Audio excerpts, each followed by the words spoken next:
Santapan Harian Selasa 24 Januari 2023. Inilah program Santapan Harian, sebuah program yang mengajak Anda menelusuri isi Alkitab, agar Anda menemukan makna firman Tuhan sesuai dengan konteksnya. Santapan Harian tertuju bagi Anda yang ingin memiliki kehidupan rohani yang segar, kuat, dan sigap.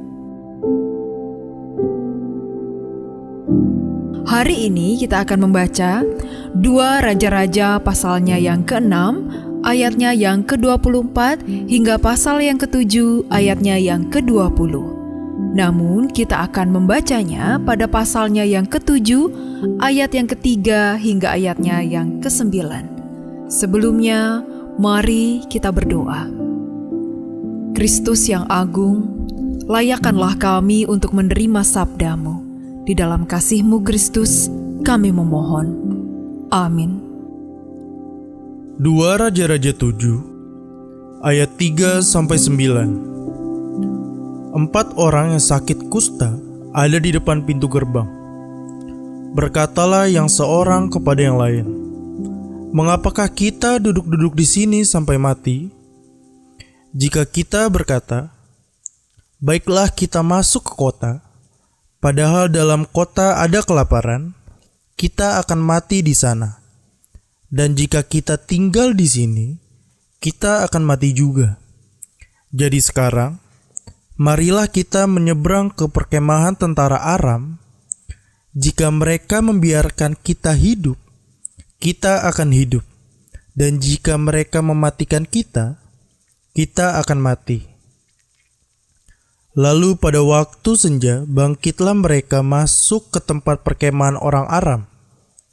Tetapi ketika mereka sampai ke pinggir tempat perkemahan orang Aram itu, tampaklah tidak ada orang di sana.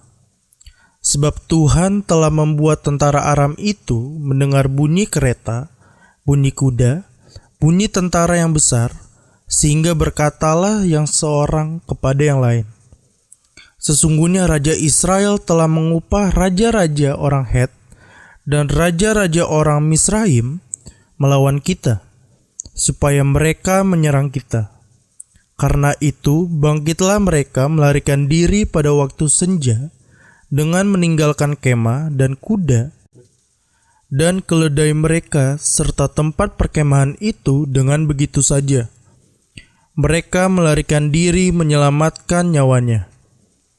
Ketika orang-orang yang sakit kusta itu sampai ke pinggir tempat perkemahan, masuklah mereka ke dalam sebuah kemah, lalu makan dan minum. Sesudah itu, mereka mengangkut dari sana emas dan perak dan pakaian. Kemudian pergilah mereka menyembunyikannya. Lalu datanglah mereka kembali, masuk ke dalam kemah yang lain, dan mengangkut juga barang-barang dari sana. Kemudian pergilah mereka menyembunyikannya. Lalu berkatalah yang seorang kepada yang lain, "Tidak patut yang kita lakukan ini. Hari ini ialah hari kabar baik. Tetapi kita ini tinggal diam saja. Apabila kita menanti sampai terang pagi, maka hukuman akan menimpa kita. Jadi sekarang, marilah kita pergi menghadap untuk memberitahukan hal itu ke istana raja."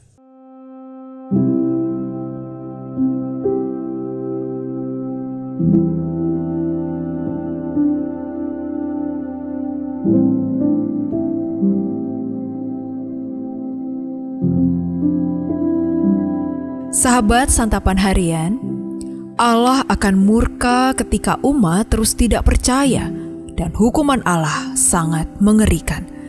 Tetapi seperti doa Habakuk, Allah juga memberikan kasih sayang atau anugerah dalam murkanya. Samaria sudah dikepung Aram sehingga kelaparan hebat terjadi. Kelaparan begitu dahsyat sampai-sampai membuat ada ibu yang memakan anaknya sendiri.